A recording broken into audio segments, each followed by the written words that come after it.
Well, let's take a look at the outfits. Grass dancer, you can come out first of all.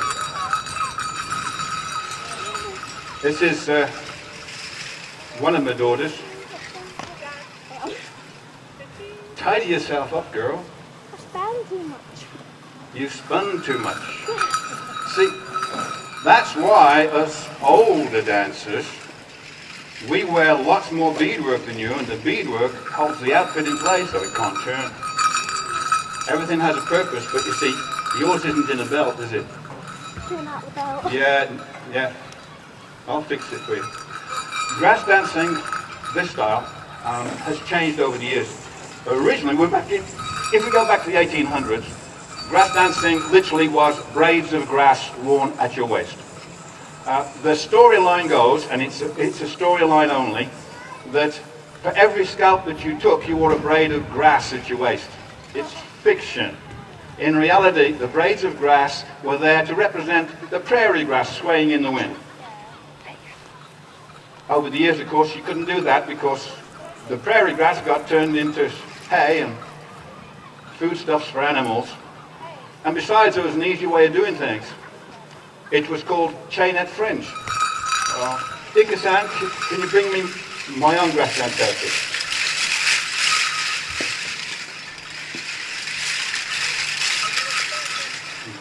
This is mine. And you wore chainette fringe. Where the American Union got it from? The lampshades in the people's cabins. Well, fact is, ma'am, you could always get into somebody's cabin and all you wanted was the fringing. They're not going to scream at you, are they? They go on, take it and get out. So you got chainette fringe. Then chainette fringe became expensive. So what happened then? It went over to wool, rug wool. My own grass dance outfit, like this style, is from rug wool. Then rug wool got too expensive. Then it became the little thin wool that you all use for your knitting. And that became expensive. So then it went over to ribbon.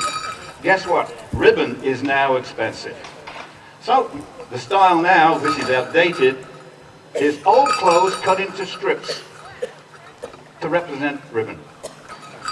Daughter is very traditional, and we don't make her do this. This is her choice. She wears her hair in a very old style. In reality, ladies now can wear their hair any style they want, but she chooses the old style. If you ever have a look on Google at photographs of American Indian ladies, you'll normally see them with their hair in two bunches. That's because they're single. The married lady wears their hair in one bunch down the middle of the back.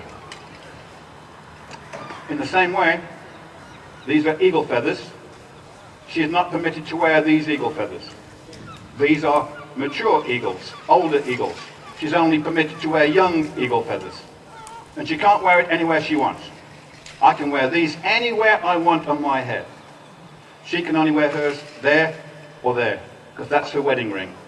That tells you I'm not married. The married lady, you can get that off for a second. Nowadays, like I said, you can wear your hair any style you like. She wears her hair in two bunches just because she likes to hang beadwork on and show off. But She is not allowed to wear the young eagle feathers. She can only wear the mature eagle feathers, old birds and all that. I meant the feather. But she can only wear it on the back of the head. That tells everybody you're married. Now, if you take a look at the door of the teepee, you'll see it's only about this high. Now, work it out for yourselves, ladies. If you're wearing a feather sticking up that high, how low have you got to get down to get through that door? So the married ladies outside who wear the feather up, if they're working, it hung down so they can get in and out the door easily. So the rule was, if you see a lady wearing a feather on the back of the head, she's married. If you can't see a feather, assume she's married. It was a fail-safe, ladies. It meant don't chat up any woman. You can only chat them up if you can see a feather on the side of the head. That was the rule. I'm very, very old, and I still like traditional things, so I still wear deer skin. This is the skin of a deer. My wife has got a beautiful leather dress, but the one day we were working and somebody said to her, "Would you like a cup of tea?" And she said, "Yes, please." So she sits down in her beautiful leather dress, picks up the cup of tea, and doesn't notice that the bottom of the cup is wet. And she rests it on her leg. When she stood up, she has a very beautiful, highly expensive leather dress with a circular teacup stain on it. I said, "You think you're going to have another leather dress? Forget it." So she ended up with the cloth dress. This style is from 150 years ago. This is a southern dress, and these quilts, if you have a look later, these, how many diamonds did it take me on that? How many? 32 diamonds make that. And I had to sit and work out how to do it. It took 3 months. Skedaddle for a second. Short answer.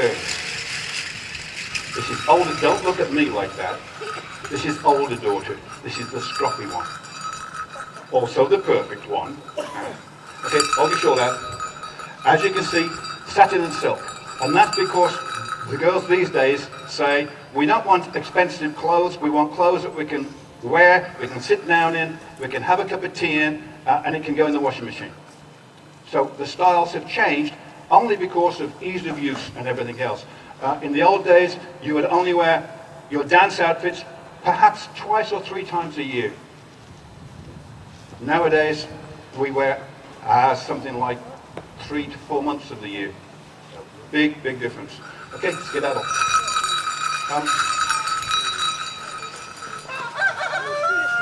Men's traditional. Let's take these up.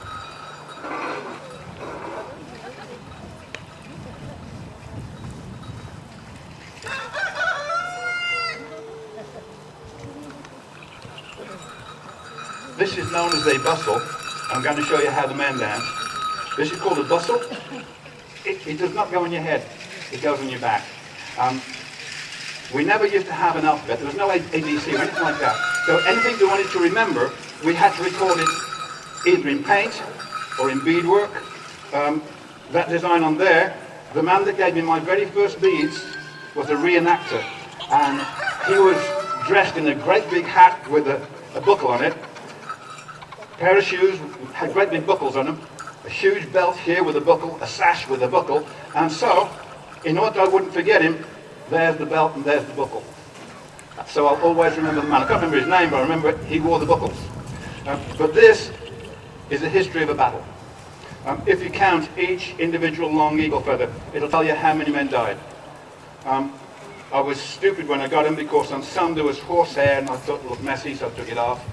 And then an old guy said, "You really are stupid." I said, "Why?" He said, "Well, you took the horsehair off." I said, "It looked messy." He said, "Well, I told you he was using a horse." I said, "Well, there wasn't any horsehair on this one." He said, "Because he was on foot, you idiot." I said, "So why do we have hawk?" He said, "You really are dumb, aren't you?" I said, "So why is the hawk in there then?" He said, "Because the white people trained a hawk that when he saw fur and feathers on one creature, it would circle. So the Indians couldn't hide, because the Indians wear fur and feathers." I said, "So why are the bells in there?" He said, "You really are dumb, aren't you?"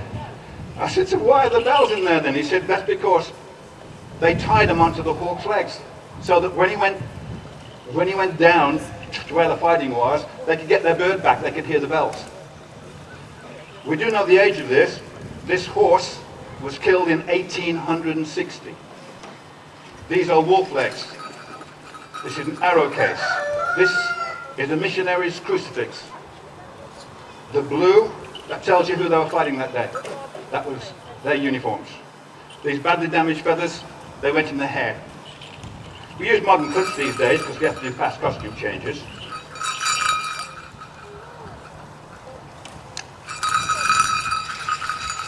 This is my shield. And this, it is a shield, but it's not the shield that you expect.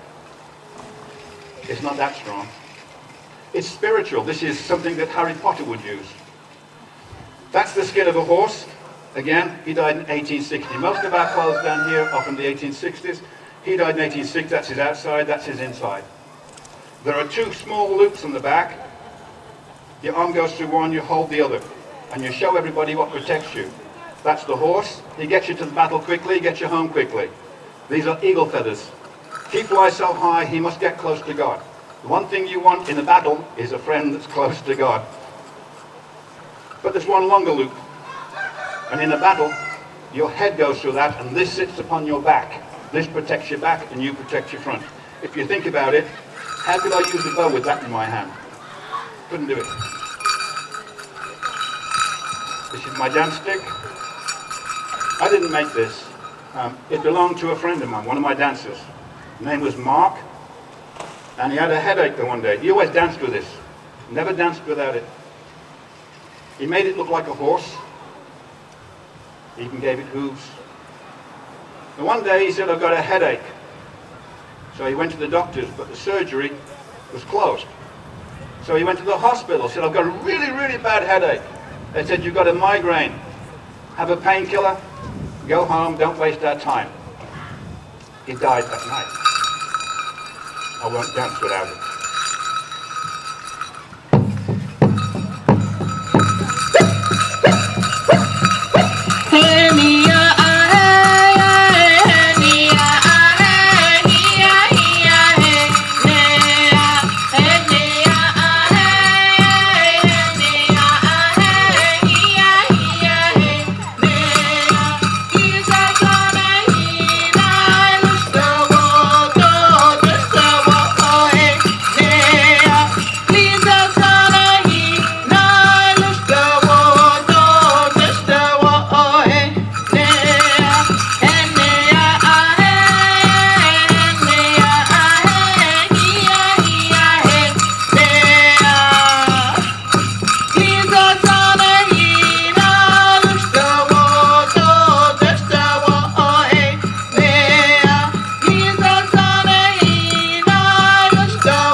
I was looking after a man called Sealer.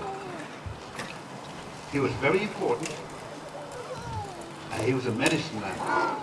That meant he could do magic tricks, just like Harry Potter. Well, one day he came out, and he looked really upset. I said, are you okay? No, he said, I'm not. I've got toads in my back garden. I said, what's wrong with having toads in your back garden? He said, you're really dumb, aren't you? I said, well, what's wrong with having toads in your back garden? He said, they don't do any real work. He said, they sit in their backsides all day long. They talk all the time.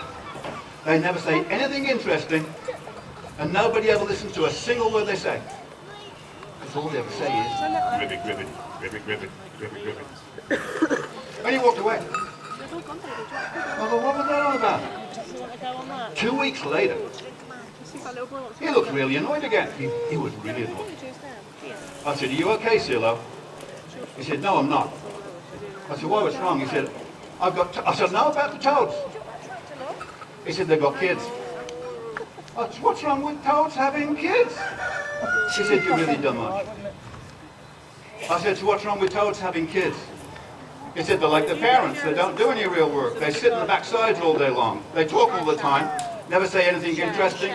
Nobody ever listens to a single word they say. Because all they ever say is, ribbit, ribbit, ribbit, ribbit, ribbit, ribbit. And he walked away. What the hell is going on? 2 weeks later, he came out again. He was really, really upset.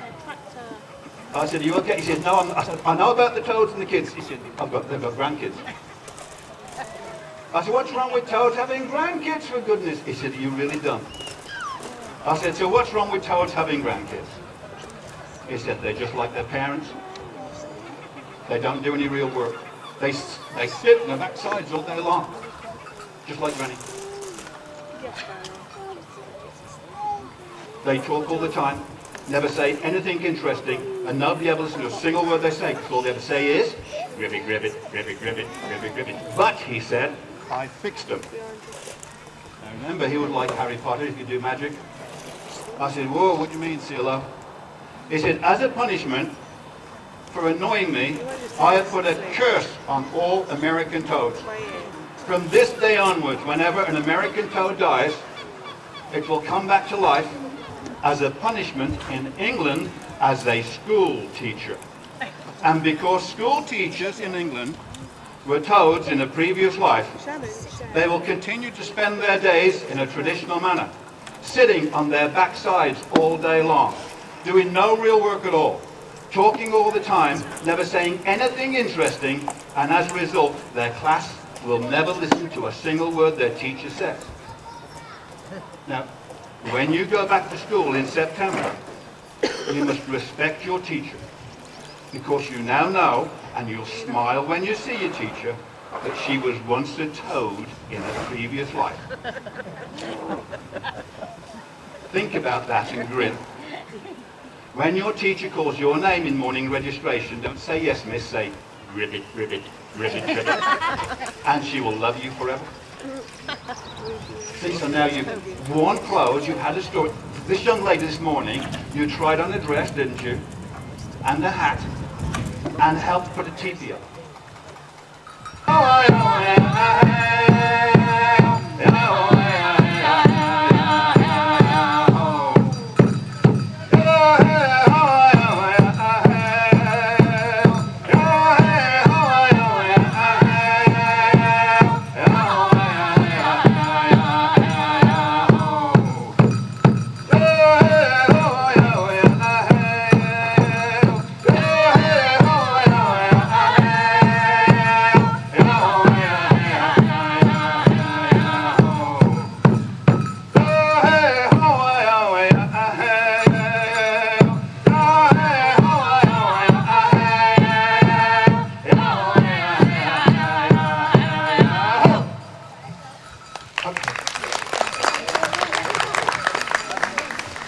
What she said?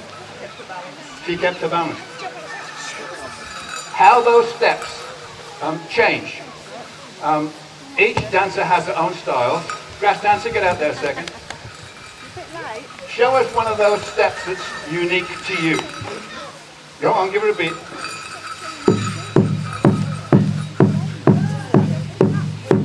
Do you want to know what that step is? She's a kickboxer. Go on, do it again, do it again. Watch. And this is how the grass dancers and other dancers change their dance styles to make them unique to themselves. Okay.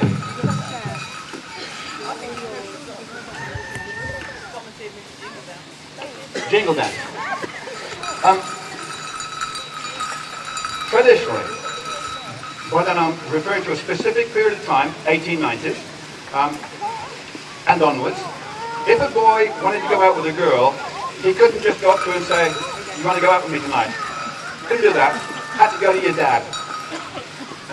And you'd say to the girl's dad, can I go out with your daughter?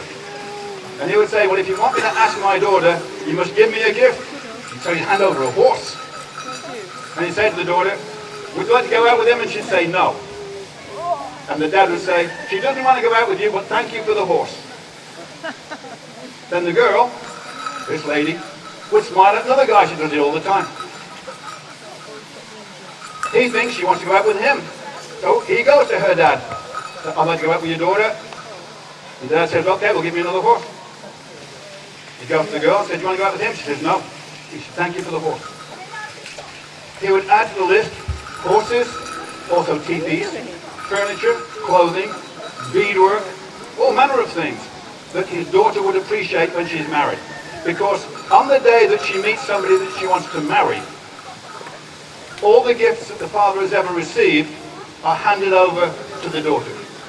So she starts married life with a teepee, the horses, the furniture, clothing, beadwork, and usually a month's supply of food, the honeymoon. You used to do this in England, it was called a dowry. You don't do it anymore, you should bring it back. So let's have a look at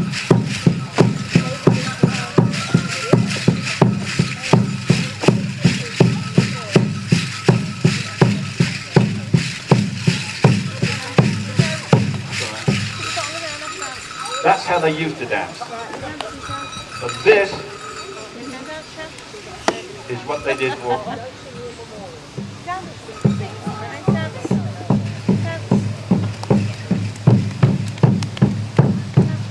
Is that okay? She's old, you see, she has to have a slower beat.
We're going to sing it again just to annoy her.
There's no reed in that, it's just a hollow pipe. We always put a woodpecker on the top. That's so whoever picks it up is reminded who invented it, the woodpecker. How important that is? When your kids go back to school, ask your teacher who invented the piano. Ask your teacher who invented the guitar, and it wasn't Ringo or any of the Beatles. They have no idea who invented any of the musical instruments. But we know who invented ours. And bear in mind, we didn't have an alphabet, no ABC. We had to make it obvious, so we made the obvious.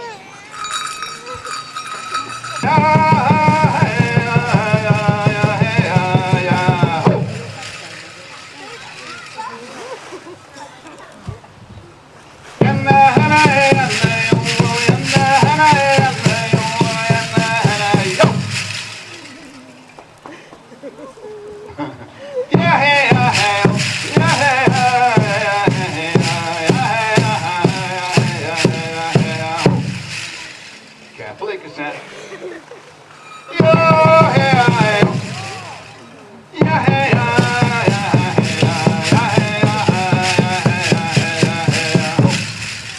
Because then you could put down like.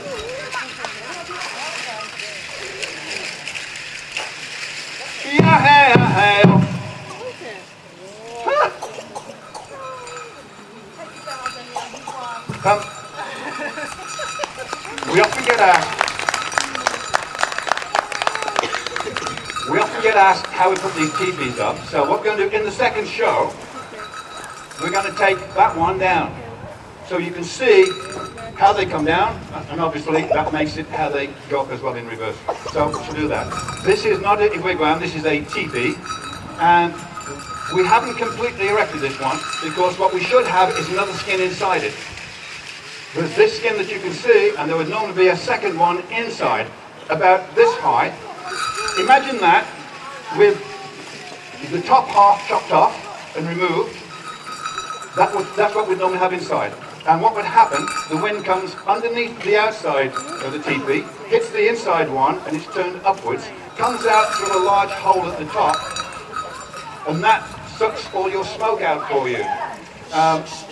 Those of you that have had coal fires and you put a newspaper over the front to make it draw, well, those two poles on the outside, what they're there for is so we can make the hole smaller or larger to make the fire draw inside. Oh yeah, we have a fire inside too normally. Means dog, Shunkahat turns dog into wolf, and Shunkahat Win is wolf woman. She-wolf, mother wolf. So her name is Danielle She-wolf. Make me a pattern, make me a flower. Make me a bird. That's an easy one. Make me a walker. A Zimmer frame. Mummy needs one, doesn't she? There you go. Make me a television. Oh, I'll let this alone. And you've got to pick these up with your feet because your feet carry you through life. So let's have a look at the patterns she makes.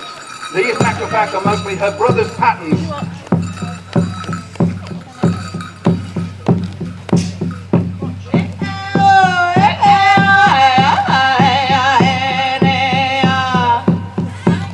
That's a mother care baby walker. That's how she learned to walk. There's a flower. That's a butterfly. That's her mother's bottom.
You got to practice that, kid.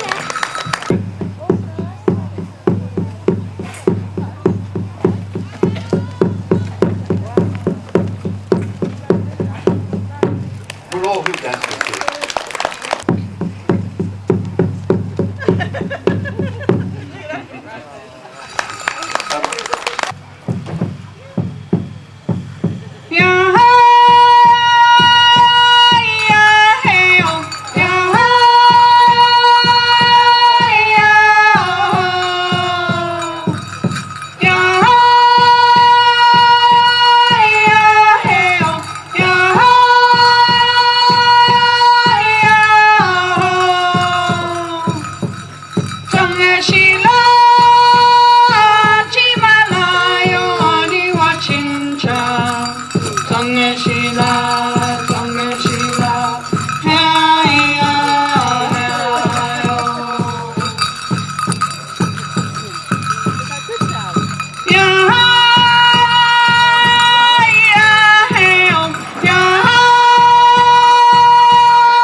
정계시라 영원히 watching 자.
This is Barry Robinson. I'm here